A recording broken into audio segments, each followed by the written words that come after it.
Salut à tous, c'est Picouz. On se retrouve pour cet épisode numéro 6 avec la troisième journée de Ligue 1 contre Lorient. Quelques changements dans l'équipe. Perrin, Navarro et Leroy ont été mis sur la feuille de match. On espère que les changements faits par Olivier Dalloglio porteront ses fruits.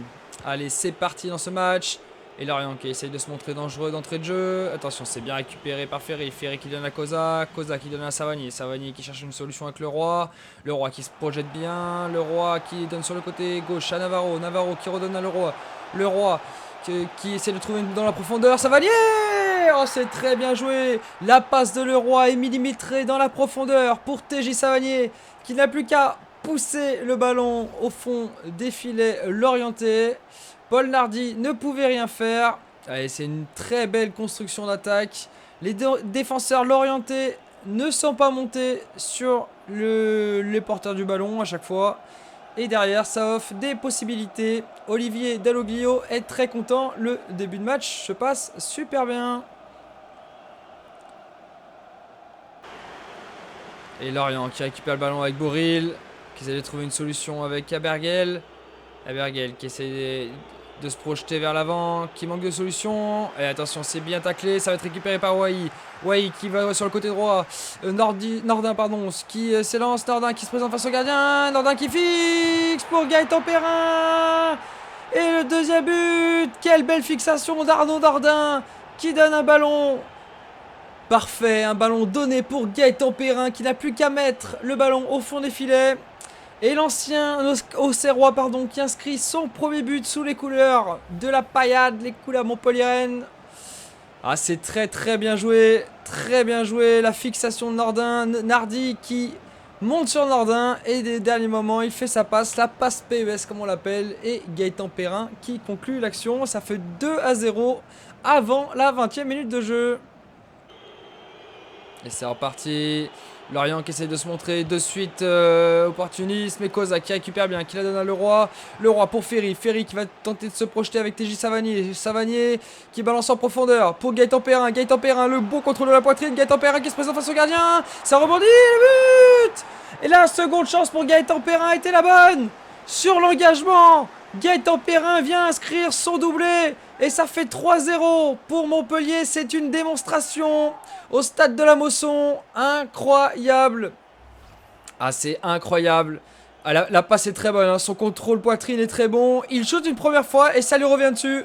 Et derrière, il n'a juste à, regardez, repousser le ballon dans la cage. Et ça fait mouche. 3-0 pour Montpellier. C'est parfait comme début de rencontre pour le moment. Et à la mi-temps, c'est donc sur ce score de 3-0 qu'on se quitte.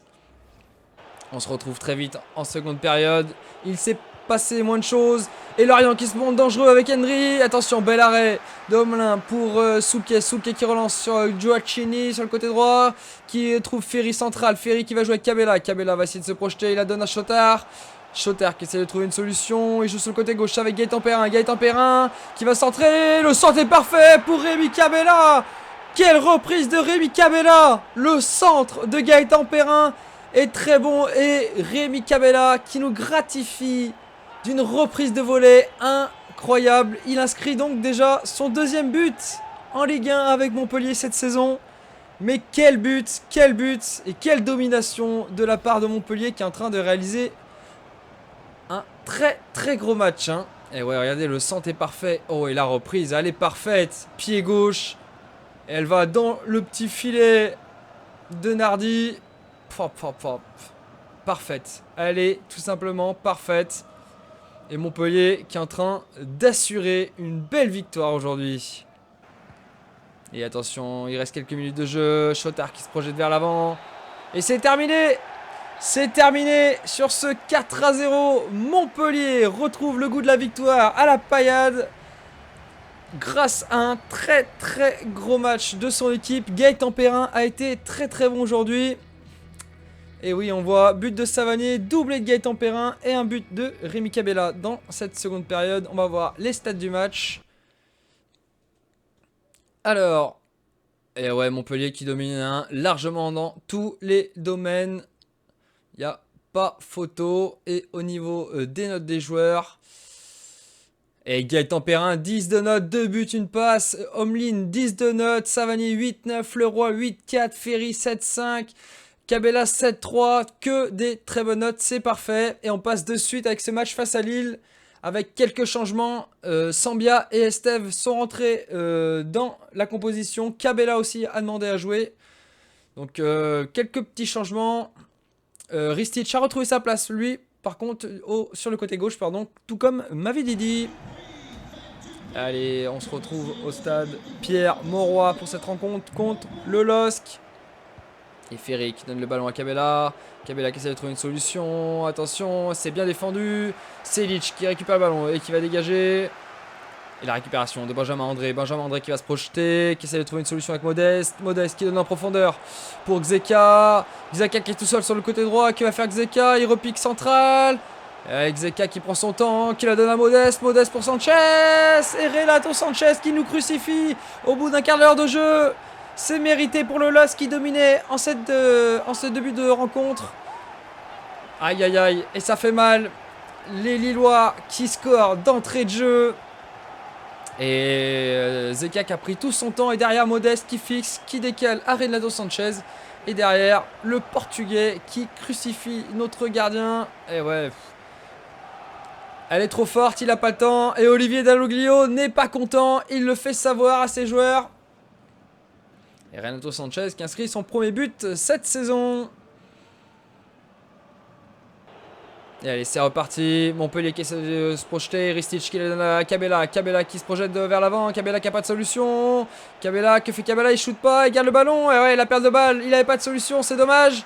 Sanchez qui la donne, qui récupère le ballon, pardon. Et qui se projette vers l'avant de suite. Il la donne en profondeur pour Anthony Modeste. Anthony Modeste sur le côté gauche. Il va repiquer central, Anthony Modeste. Non, il la donne à David. David qui se retourne. C'est le but. Aïe, aïe, aïe, aïe, aïe. Et Montpellier qui a du mal à l'extérieur cette saison. Que se passe-t-il? Jonathan David qui vient inscrire le deuxième but pour le LOSC. 25 minutes de jeu, 2-0 pour Lille. Et Montpellier qui est en difficulté pour l'instant. Ah là là là. Et ça se complique, ça se complique sérieusement pour Montpellier. Allez, Montpellier qui va essayer de se montrer offensif de suite. Mavididi sur le côté gauche qui essaie de trouver une solution. Il n'a pas de solution, il joue avec Chotard. Chotard avec Cabella, Cabella avec Ferry. Et Ferry qui perd le ballon. Attention à ces pertes de balles. Attention, c'est bien récupéré par la défense. Nordin qui la donne à Ferry. Ferry qui la donne à Cabella. Cabella, allez Cabella. Ouais, Cabella qui manque un petit coup de rein. Un petit coup de rein en plus et il perd à nouveau le ballon. On perd beaucoup de ballons au niveau du milieu de terrain lillois. Et derrière, il se projette très vite. Bamba, là, quel ballon sur le côté gauche. Bamba qui se projette. Qui va rejoindre derrière Gudmundsson. Gudmundsson qui la donne à Sanchez. Qui sent. C'est le cafouillage que Cosa. Et attention, la perte de balle. Zeka qui récupère. Aïe, aïe, aïe. Ah oui, ce genre d'action ne doit pas arriver, pardon. Et derrière, ça fait mouche. Lille qui en profite. Ça fait 3-0. C'est une catastrophe, cette rencontre. On est passé d'une rencontre où tout se passait bien à une rencontre où tout se passe mal. Lille mène déjà 3-0 au bout de 30 minutes de jeu. Et là, ouais, on fait une grosse boulette. On aurait dû dégager le ballon beaucoup plus loin. Et oui. Et derrière, Xeka, il a juste à se présenter et il crucifie Jonas Omlin. Aïe, aïe, aïe, aïe. Ça fait mal. Ça fait très, très mal. On se retrouve à la 40e. Et Montpellier qui essaye de faire du pressing. Mais à chaque fois, ils se sortent bien du pressing, les Lillois. Essaye de trouver une solution. Bamba. Quel ballon qu'il a donné à Sanchez, pardon. Et la belle récupération de Ristic. Ristic qui va essayer de se projeter. Que va faire Ristic? Il continue avec le ballon. Hop. Oh, bien joué. Il la donne en profondeur pour Eliwahi. Et la réduction du score juste avant la mi-temps. D'Eliwahi, pardon. Grâce à un très bon travail de Ristic qui a récupéré le ballon, qui a fixé son défenseur et qui donne en profondeur pour Eliwahi. Ouais, vous célébrez les gars, mais il faut récupérer le ballon. Le match, il n'est pas encore terminé. On a pris 3 buts dans cette première mi-temps, ça va pas du tout. Il faut vite se remettre les idées à l'endroit, à la mi-temps. Olivier Dalloglio doit faire un gros discours et on doit repartir sur de bonnes bases. Sinon, ça va être compliqué.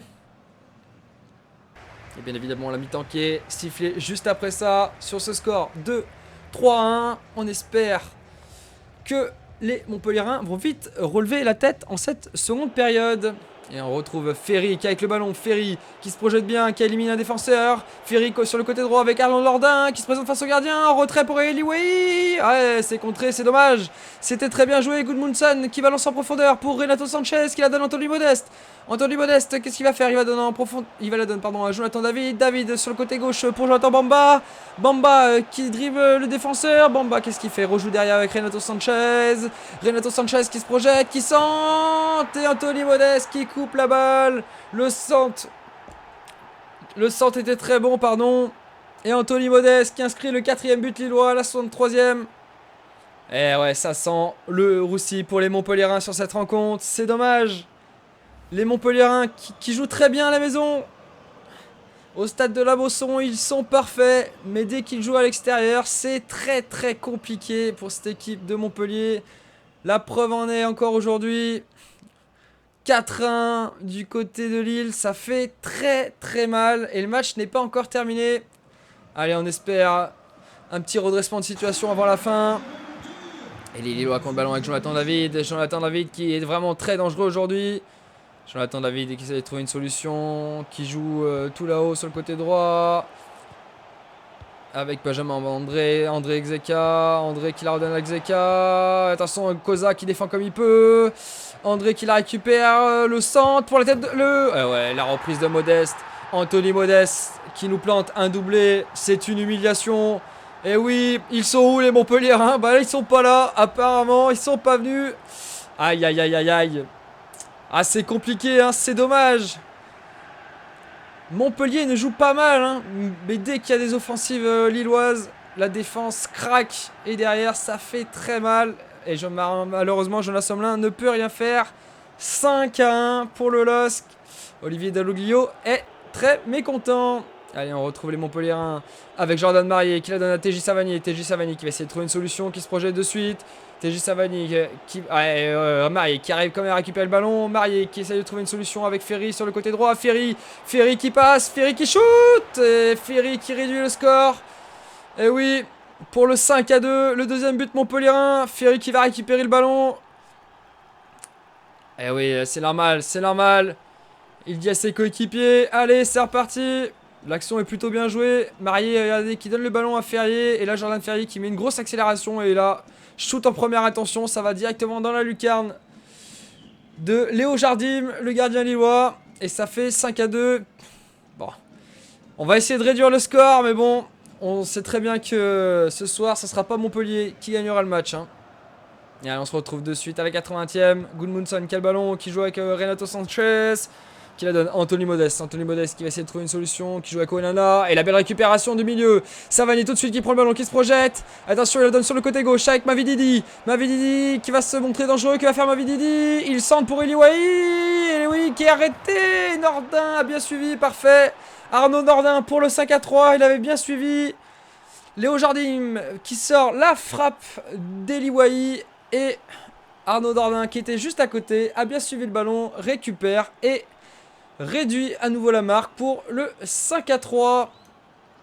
C'est quand même un score lourd en but. Les défenses ont pris cher aujourd'hui. Surtout celle de Montpellier. Aïe aïe aïe, il y a des choses à revoir hein, du côté de Montpellier. Beaucoup de choses à revoir. Et attention, encore une belle action. C'est bien défendu par Koza et Omlin qui récupère. Et c'est terminé sur ce score de 5-3. Aïe aïe aïe. Montpellier qui reste sur un bilan encore sur ces 2 journées d'une victoire et d'une défaite. Une victoire à domicile, une défaite à l'extérieur. Il va falloir vraiment modifier ça. En attendant, on va voir les stats de ce match qui, à mon avis, sont plutôt équilibrés. On va voir ça. Et ouais, c'est ça. Lille a la possession et on a plus de tirs, plus de XG. Mais bon, Lille a été beaucoup plus opportuniste que nous. Au niveau des notes, Jordan Ferry a été bon, Eliway aussi, Arnaud Nordin, il y a les buteurs. Ristich aussi n'a pas été trop mauvais. Aïe aïe aïe. A noter que TJ Savani a été convoqué en équipe de France. On a également reçu une offre pour Ristich qu'on a bien évidemment refusé. Et au niveau du classement, on est donc 5ème. Donc pour l'instant, c'est quand même plutôt pas mal. On se quitte donc sur cette 5e place. On espère qu'il y aura du mieux à l'extérieur dans les prochains épisodes. En tout cas, moi je vous dis à très vite. Allez messieurs, la prochaine. Ciao ciao.